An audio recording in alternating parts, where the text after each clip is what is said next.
Kemudian Jepang pertama kali itu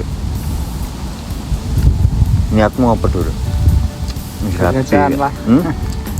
Berat kerjaan lah. Mesti ya kerjaan kan pasti apa memang karena nganggur hormon terus enak referensi di Jepang apa memang dua sesuai pengen Jepang pengen nabung warep anu lah warep. Pertama tak kerja bingung. Mana kerja di pabrik? Ya. Tadinya kerja di pabrik. Habis kontrak. Pulang bingung mau cari lagi atau maksudnya mencari lagi kerja di pabrik atau apa, masih bingung, nggak ada referensi. Terus 2 bulan keluar dari pabrik, bapak nanyain habis kontrak mau gimana, mau ke luar negeri ya nggak apa-apa silakan. Awalnya bapak ya kalau pengen ke luar negeri boleh, izinin. Terus akhirnya bisa kepikiran dulu ada temen ngajakin ke Jepang, habis kontrak ke Jepang aja yuk, tapi gua kagak mau, nggak ada kepikiran. Cuman kepikirannya, keren ya kerja di Jepang. Pertama, cuman gitu doang, nggak ada niatan. Lihat kayak mungkin temen-temen atau kenalan sosmednya kalau Jepang itu pasti keren, tempatnya bagus, keren, kayaknya indah di Jepang. Terus akhirnya kepikirannya itu ya udah, terus awal mula niat keluar negeri aja dah, ke Jepang aja dah gitu. Nah terus akhirnya nyari temen yang pernah ngajakin ke Jepang itu atau nyari sendiri tempat? Ada temen satu kelas yang udah berangkat. Oh dia udah berangkat? Iya. Terus nanya terus dia. Nanya sama dia sekolahnya di mana, prosesnya di mana, gimana? Prosesnya di mana. Akhirnya ketemulah di LPK-nya.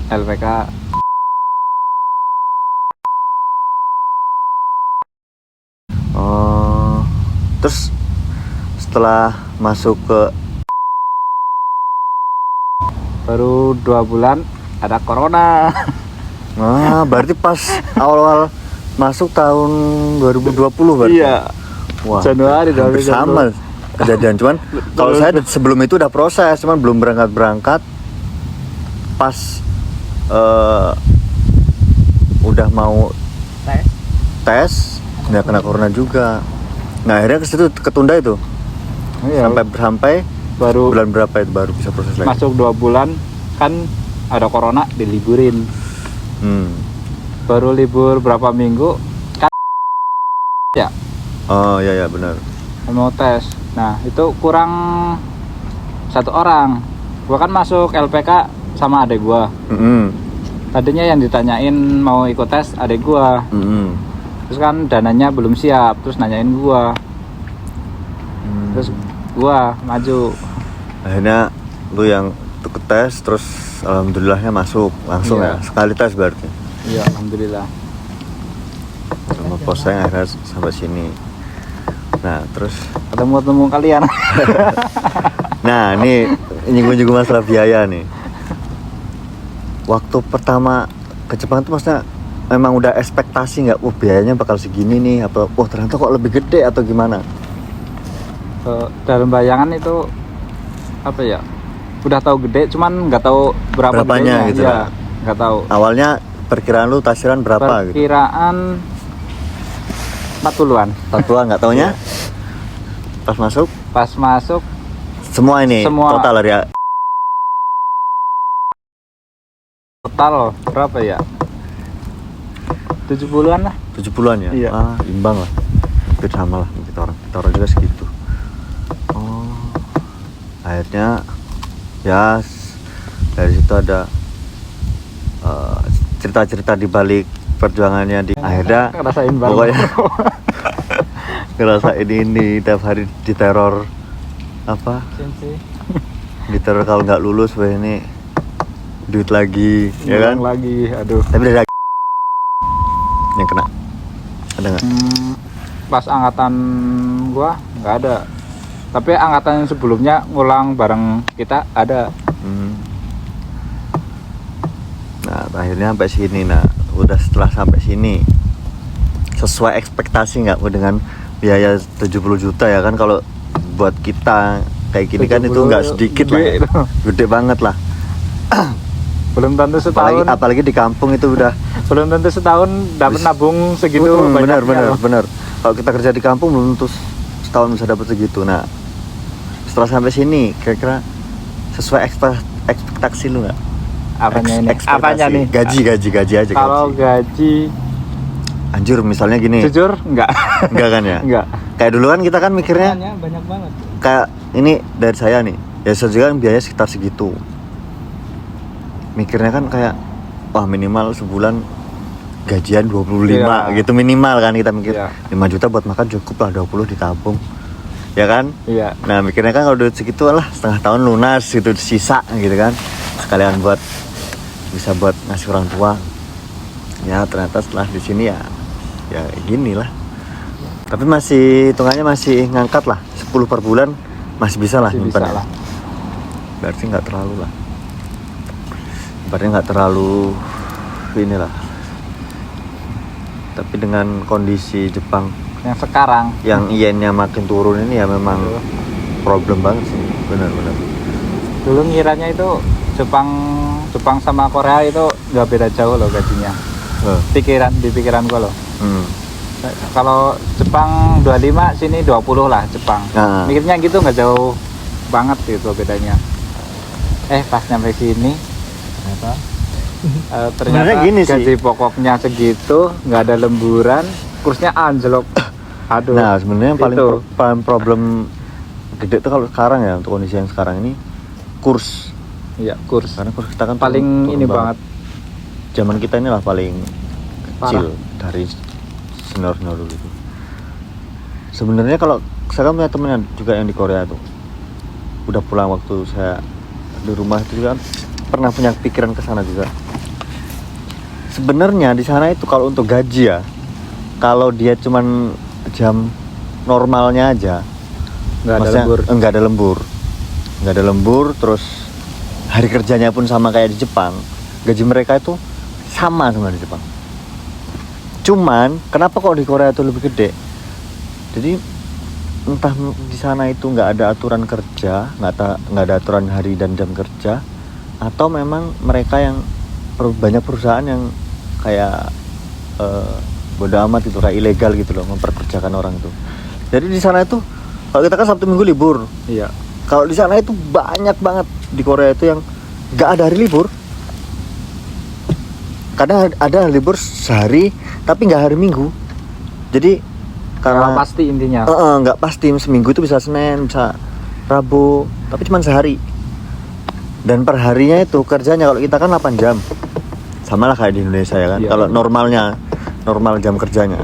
Lebih dari itu kan lembur. Nah, di sana itu sama kayak gitu, tapi rata-rata pasti 12 jam. Jam lemburnya banyak. Udah pasti 3 jam lembur. Iya. Itu pun katanya banyak yang dilebihin, kayak misalnya dari jam 9 pulang jam 9 itu aja udah 12 jam kan. Iya. Lembur 3 jam. Mereka tuh banyak yang misalnya berangkat jam 9 pagi, pulang jam 10, 11 malam, jam 12 malam bahkan. Banyak yang kayak gitu. Makanya mereka itu gajinya gede-gede. Sebenarnya itu, dan banyak itu kursnya tinggi. juga di sana lumayan. Kalau dulu kan imbang lah kursnya kalau sama Jepang, hampir. Jadi nggak beda jauh. Kalau sekarang mungkin yang lebih jauh sih kalau sekarang. 2 kali lipat. Asli. Dulu tuh kayak ngirim misalnya nih, ngirim 1 mang, 10 mang lah enaknya kan. Per bulan ngirim 10 mang itu kita masih 13. bisa nyimpen, masih 3 jutanya buat kita, 10 juta dikirim kan masih bisa gitu-gitu kan. 10 ditabung, yang 3 itu buat kita. Buat tabungan. Maksudnya main, tabungan apa beli apa yang kita pengen gitu. Pengen di Indo misalnya kan, soalnya udah dikonversiin ke rupiah kan. Misalnya dari ke Kyodai 10 mang. Kan jadinya nggak cuma 10 juta doang gitu loh. Ada lebihnya. 3 juta kalau dulu kan apa. Dulu pertama datang kita 12 setengah. Apa pernah 13? Apanya? Kita pertama datang dulu. Pernah 13 ya? Ya pokoknya hampir itulah. Tiba-tiba sekarang turun 10, 14, sekarang 3. Gimana? 103 kan sekarang kan? Iya 103. Jadi kalau ngirim sejuta ya udah sejuta doang, tiganya paling 300.000. 10 juta 300.000, 1 juta 30.000. Parah. Parah sih. Tapi ya disyukurin lah hitungannya. Daripada di rumah juga nyari kerja ya. Tapi memang Nyari kerja. setelah di Jepang kan mikirnya kan selain duit yang kayak tadi yang dilihat kan, wah keren, banyak tempat-tempat bagus, kayak betul-betul bagus. Nah setelah sampai sini jadi pengen nggak ngelakuin itu gitu. Kalau saya pribadi ya, Iya. saya juga dulu gitu kayak, wah pokoknya saya pengen ke Tokyo, wah saya pokoknya pengen kesini banyak tempat wisata di Jepang itu foto-foto. Tapi kalau saya pribadi nih udah sampai sini udah kayak ngapain lah, males lah gitu. Kayak yang penting kerja balik ya udah, kalau ada yang ngajak main ya ayo. Tapi tuh kayak niat tuh udah berkurang banget, jauh Gak kayak pertama kali nggak seantusias dulu lah. Kayak pengen kesini kayaknya bagus gitu. Sekarang lah sepedaan aja lah, nyari tempat bagus juga ada kalau cuma buat refreshing. Lebih kalau saya pribadi ya bikinnya lebih ke nyari tempat yang penting bisa buat menghibur diri sendiri gitu loh. Iya. Kalau diposting di ini kan selain menghibur diri sendiri sama sambil kayak butuh pengakuan orang lain gitu loh. Nih loh saya di Tokyo coy, ya kan. Ini loh di mana misalnya di ya Gunung Fuji atau di mana main apa? ski. Udah main kemana-mana nih. Kira dalam sini ya pengen lah, makanya sesekali kesana cuman kayak enggak. Misalnya enggak pun selama di sini saya nggak ke Tokyo kayaknya ya nggak nyesel banget gitu. Kayak ya udah gitu. Kalau lu sendiri? Kalau lu sendiri gimana ya? Masih pengen ke sana. Memang Maksudnya masih enggak, maksudnya kan enggak. orang kan beda-beda, ada yang Iya. emang jiwanya emang hobi main, Iya. hobi cari tempat-tempat yang bagus. Pengen ke sana, cuman yang dipikirin nih waktu sama ongkosnya itu. Ongkos. Tergantung itu gua. Kalau tergantung waktu itu. kan kita udah hampir dikasih lah waktu Iya. setiap Kalau pas liburan. setiap liburan kita setahun kan 3 kali kan. Iya. Cuman Hampir. pas liburan itu Kayak ongkosnya itu ongkosnya kadang pas apa enggak, ada apa enggak, itu yang nentuin pergi apa enggaknya sebenarnya. Kalau gua itu kadang udah nyiapin nih, misalnya dari misalnya musim semi pengen ke Tokyo lah misalnya. iya. Dari kan berarti kan 4 bulan sebelumnya kan, soalnya habis libur ya. ada planning sebulan ngumpulin 2 mang kayaknya cukup lah, 4 bulan 8 mang buat main udah foya gitu kan. Kalau nggak semang aja 4 mang cukup lah buat transport doang kan. Tapi giliran Pas udah di jalan di bulannya, pas hari hanya kan belum tentu. Bulan sebelumnya kan di rumah ada kebutuhan apa kan nggak tahu ya, itu yang menentukan. Jadi mau pergi main apa kagaknya itu. berarti tetap praktek-prakteknya tetap mentok-mentok sebulan sebelum ya, misalnya bulan depan mau libur, Iya. bulan ini baru mikir. Iya, jadi Enggak, kalau duitnya ada banyak, gajinya bulan ini banyak, ya masih bisa nyukup main. Kalau enggak. Iya. Jadi nggak ada planning nabung udah. Sama sih. Si Husen nih ya orang banyak kurang lebih udah tahu semua orang berangkatnya bareng sama saya. Hampir sama lah perjalanannya.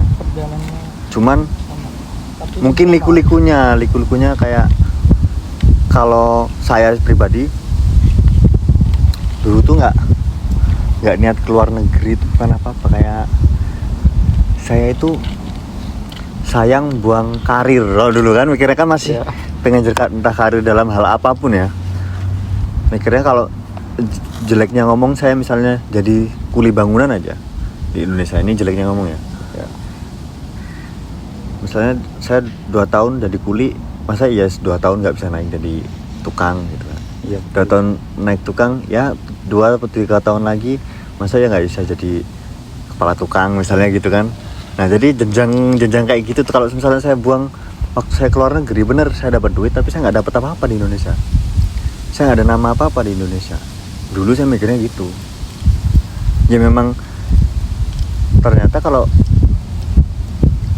memang di Indonesia yang kita kerja di, memang ada pekerjaan yang tetap yang bisa kita jalanin, ya memang iya gitu. Cuman kan perjalanan hidup tuh nggak textbook gitu. Iya. Nggak semuanya bisa sesuai sama apa yang kita pikirin. Setelah saya jalanin beberapa waktu banyak di Indonesia, ternyata ya nggak ada karir yang saya dapetin gitu loh. Kayak karir nggak dapet, kerja pindah-pindah sana sini, Pantang-pantang. duit nggak dapet, tabungan nggak ada, sampai akhirnya itu saya hampir sama lah. Saya keluar pabrik 2019 awal itu karena ya memang banyak pengurangan karyawan, dan saya termasuk karyawan yang banyak masalahnya kan. Banyak masalah dalam arti kayak jam kerja saya sering bolos, sering nggak masuk, sering bikin masalah di pabrik. Akhirnya ya saya kena lah pemangkasan karyawan itu. Akhirnya saya pulang. Namanya kerja pabrik, apa keterampilannya nggak bisa dipakai buat apa-apa di Indonesia kan, di Iya, kampung, di rumah kita kan. Ya gitu sih. 2019 pertengahan saya proses, nggak berangkat sampai akhirnya